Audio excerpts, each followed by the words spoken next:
ሰላም እንደምን አላችሁ ተመልካቾቻችን። በዚህ ሰሞን ያገኘናቸው መረጃዎች ወደ እናንተ እናደርሳለን። ለዚህ ዩቲዩብ ቻናል አዲስ ሆናችሁ ሰብስክራይብ በማድረግ ቤተሰብ ሆኑ። ያላችሁን ሀሳብ አስተያየት በሀሳብ መስጫ ሳጥን ላይ ጻፉልን።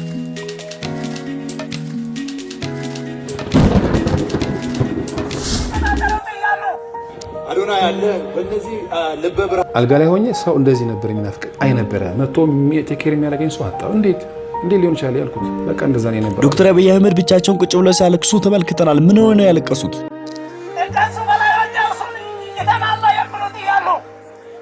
ከነጻነት ወርቅነህ አሟሟት ጀርባ እጅግ በጣም ዘግናኝ የሆነ ምስጢር አለ። ሚስቱ ከዚህ በፊት እንደምትሰቃየው ተሰምቷል።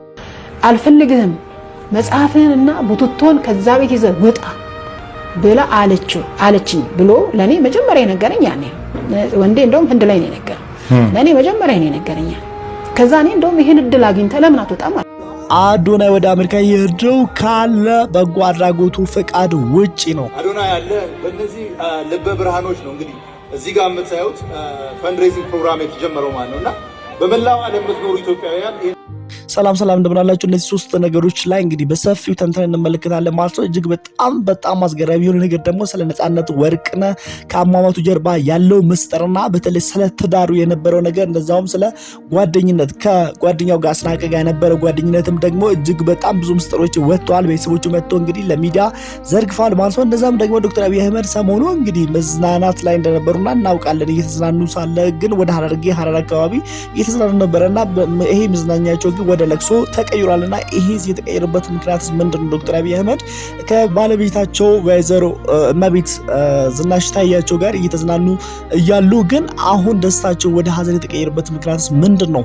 እንደገና ደግሞ አዶናይ ወደ አሜሪካ ሄዶ Heart to Heart for Children የሚለው ፕሮግራም ለመደገፍ እንግዲህ ፈንድራይዝ ለማስደረግ ወደ አሜሪካ ሄደዋል። አሜሪካ እንደሚገኝ እናውቃለን። እነዚህ ሶስት ነገሮች ላይ እጅግ በጣም ተንትነን የምንመለከት ይሆናል። ከዶክተር አብይ አህመድ ስንነሳ እንግዲህ ዶክተር አብይ አህመድ እንደሚታወቀው ሰሞኑ ወደ ሐረርና ሐረርጌ አካባቢ ነበርና እዛ አካባቢ ያሉትን ዋሻዎችን እንደዛም ተራሮችን የተፈጥሮ ሀብቶችን እየጎበኙ ነበረ። በዚህ ጉብኝት እያሉ ግን አንድ አዲስ ክስተት ይከሰታል።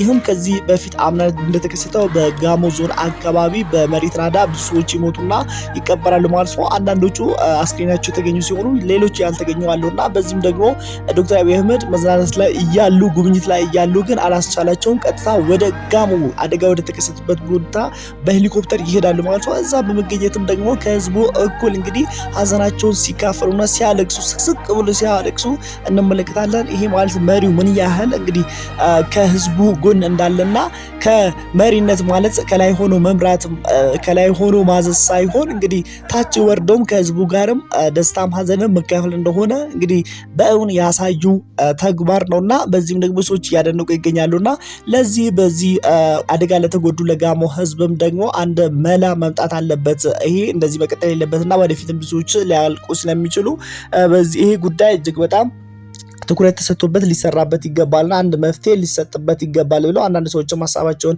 አንስተዋል። ምክንያቱም ከዚህ በፊትም ከአንድ ዓመት በፊት ብዙ ሰዎች በዚህ አደጋ ስለሞቱና እንደገና አሁን ክረምት ከመግባቱ በፊትም ገና በአንድ በሁለት ቀን ዝናብ ብዙ አደጋ ተከስቶ እንግዲህ ብዙ ሰዎች ሞተው ከሞቱም በኋላም ደግሞ አስክሬናቸው ጠፍተዋልና እጅግ በጣም ይሄ በዚህ ጊዜ እጅግ በጣም አሳዛኝ ነገር ሆኖ በአገር ደረጃ እጅግ በጣም የሚያሰጋ ነገር ነው። ምናልባትም ወደ ሌሎች ክልሎችም ሊስፋፋ ይችላል ተብሎ ስለሚጠበቅ ማለት ነው።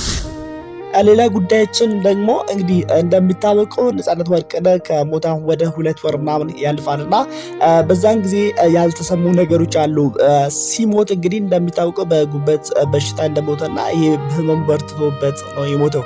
እጅግ በጣም የሚያሳዝነው ነገር ደግሞ እሱ የሞተው በራሱ ቤት እንኳን አይደለም በባለቤቱ እናት ወይም ደግሞ በአማቹ ቤት ከነሱ ጋር ይኖር ነበርና ለዛውም በክራይ ቤት ውስጥ ነው የሞተው። ከዚህ ወደ አሜሪካ ሚስቱን እንደሚያገዘም ደግሞ ብዙዎቻችን ሰምተን ነበረ። ነገር ግን ሚስቱ ደስተኛ እንዳልነበረችና ብዙ ጊዜ ሽምግልና እንደምታወጣ ወይም ደግሞ ሽምግልና ወደሱ እንደምትልክ ነው ይሄ ትክክል አይደለም ብላና ትዳሩም ደግሞ ጤነኛ እንዳልሆነና እጅግ በጣም ውስብስብ የሆነ እንደነበረ ቤተሰቦቹ እንግዲህ እህቱና ወንድሞቹ መጥቶ በሚዲያ ላይ ተናግረዋል ማለት ነው። እጅግ በጣም ይሄ የሚያሳዝን የሚያሳዝን ፓርት ምንድነው እኛ ከዚህ በፊት ያልሰማነው ስለ ነጻነት ወርቅነህ አንድ ነገር አለ ማለት ነው። ታሞ ከዚህ በፊት ከ4 ዓመት በፊት ከኢትዮጵያ ታሞ በቃ አሜሪካ ሄደ ለምን አታከምም ተባለ። ምክንያቱም ቤተሰቦቹ እዛ ስላሉ ሚስቱም እዛ ስላለች እሱን ታግዘዋለችና ለአንዳንድ ነገርን እሱ ትደግፋለች። ቤተሰቦቹ እዛ ስላሉ እዚህ ከመታከም እዛ ይሻላል አሜሪካ የተሻለ ሕክምና ለማግኘት እዛ ብትሄድ ጥሩ ነው ተብሎ እንግዲህ ቤተሰቡ እዚህ ያሉት ወንድሞች እህቶቹ ምናምን ይሸኙታል።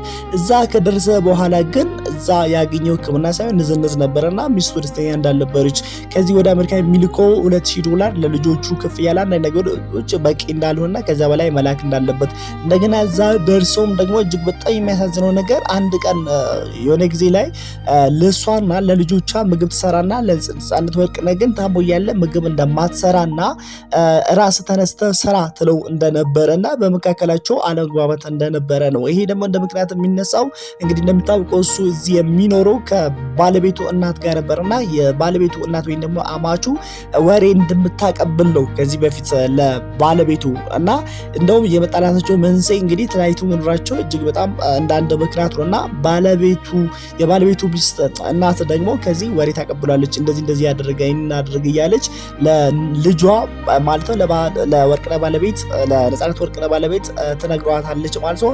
ይሄ ነገር በመካከላቸው ርቀትን ፈጠረ። እንደውም አንድ ጊዜ ህንድ ለመታከም ሄዶ ሚስቱ ደውላ እሱን እንዴት ሆንክ፣ ምን ላይ ደረስክ፣ ወይም ደግሞ እንዴት ነው ተሻለክ ወይ ህክምናው እንዴት ነው ብላ ከመጠየቅ ልቅ ስለ ቤት መግዛት ታወራ ነበርና ምንም ስለሱ መታመም ምንም ግድ እንደሌላት አርገው ያወራሉ ማለት ነው። እንግዲህ ቤተሰቦቹ እንደምናገሩ ከሆነ እንደዛውም ደግሞ ቤተሰቦቹ ማለትም የነጻነት ወርቅነህ ወንድሞችና እህት ከአስናቀም ደግሞ ቅሬታ አላቸው ማለት ነው ለአስናቀ። ምክንያቱም አስናቀ እንደምታውቀው ለ29 ዓመት እኛም ጓደኛሞች ነበርን። ጓደኛሞች ብቻም ሳይሆን ወንድማሞች ለአንድ ቀን እንኳን ተለይተን አናውቅም። እኔ እስከማውቀው ድረስ ለአንድ ወር ብቻ ነው የተለያየ ነው እንጂ ለ29 ዓመታት እኛ እንደ መንታ ወንድሞች ነበር። ተለያይተን አናውቅም። የትም ብንሄድ ሀዘናችን ደስታችን አብረን እንካፈል ነበረ ብሎ ስናገር በሚዲያ በተደጋጋሚ አይተም ነበረ። በሴፍ ሾው ላይ መጥቶ ተናግሮ ነበረ አስናቀ ማለት ነው።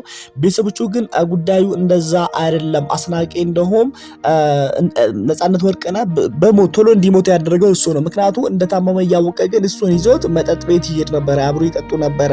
እሱ ነጻነትን የሚወድ ከሆነ ያን ያህል የሚራራለት ከሆነ ለነጻነት የሚያዝን ከሆነ ለምንድን ነው መጠጥ ቤት ይዞ ከሚሄድ ለጠኔ ጥሩ አይደለም ወይም ደግሞ ታመሃልና መጠጣት ተጠጣ ብሎ ምን አለበት? እሱን ይዞ እሱን እያጠጣ ነበረ። ይሄ ለሱ ማሰብ ወይም ደግሞ ፍቅር ወይም ደግሞ ወዳጅነት ወይም ጓደኝነትን አሳየም። እንደውም ሞቱ እንዲፈጥን ነው ያደረገው። ታሞ እያለ ግን መጠጥ ቤት ይዞት እየሄደ ከሱ ጋር ይጠጣ ነበረ። ይሄ ትክክል አልነበረም። እኛ ከጓደኝነቱ ችግር የለብንም፣ ግን እንደዚህ ማድረግ አልነበረበትም። እንደገና ደግሞ የሆነ ጊዜም ሚዲያ ላይ አልተናገረም እንጂ ማነው የነጻነት ወርቅነህ ጓደኛ አስናቀ የሚባለው አስናቀ ምን ያደርጋል? ነጻነት ወርቅነህ መኪና ገዝቶ ነበረ። ይህን መኪና ሲገዛ እኔን ደብቀኝ ብሎ አኩርፎት ነበረ እሱን። ነጻነት ወርቅነህ መኪና ነበረው። መኪናው ደግሞ የተገዛ ከ8 ወር በፊት ነበረ። ነገር ግን የገቢ ማሰባሰቢያ ፕሮግራሙ ላይ መኪና እንዳለው አልተነገረም። ምክንያቱም መኪና አለው ከተባለ እሱ መኪና ይሸጥና አንዳንድ ነገር ይደረግበትና እንደ ሀብታም ይታያል። ለዛ ተብሎ ስለ መኪና መግዛቱ ሳይነሳ ቀርቶ እንግዲህ ነጻነት ወርቅነህ ምንም ለህዝብ ነው ይኖረው ተብሎ ነበረ እንግዲህ ጎፈንድሚ የተከፈተና ቤተሰቦቹ እንዲደገፉ የተደረገው ማለት ነው። እንግዲህ ነጻነት ወርቅነህ በራሱ ስም ያስቀመጠ ነገር የለም ከዛች መኪና ውጪ ቤት። ምክንያቱም እሱ ለወንድሞቹን ይረዳል፣ ጓደኞቹን ይረዳል፣ የማይረዳ ሰው የለም። እንደሚታወቀው ቤተሰቦቹም ደግሞ ሚስቱና ልጆቹ ውጭ ሀገር አሜሪካ ስላሉ ለነሱ ገንዘብ ይልክ ነበረ። እንደዛውም ከዛ እንደገና ደግሞ እዚህም ደግሞ የቤት ኪራይ ይከፍል ነበረ እሱና የባለቤቱ እናት የሚኖሩበት ቤት ማለት ነው። እጅግ በጣም ጉዳዩ ውስብስብ ነው ማለት ነው። ወንድሞቹ በቶ እንደተናገሩ ከሆነ እጅግ በጣም ከባድ ነገር ነው። ብዙ ምስጢሮች ወጥተዋልና ነገሩን ለማሳጠር በዚሁ ብናበቃ ይሻላል ብዬ አስባለሁ። እስካሁን ስለተከታተላችሁ አመሰግናለሁ። ለዚህ ዩቲዩብ ቻናል ሰብስክራይብ በማድረግ ቤተሰብ ሆናችሁ እንዳደረሱላለሁ። ወዳችኋለሁ። ሰላም ሁኑ።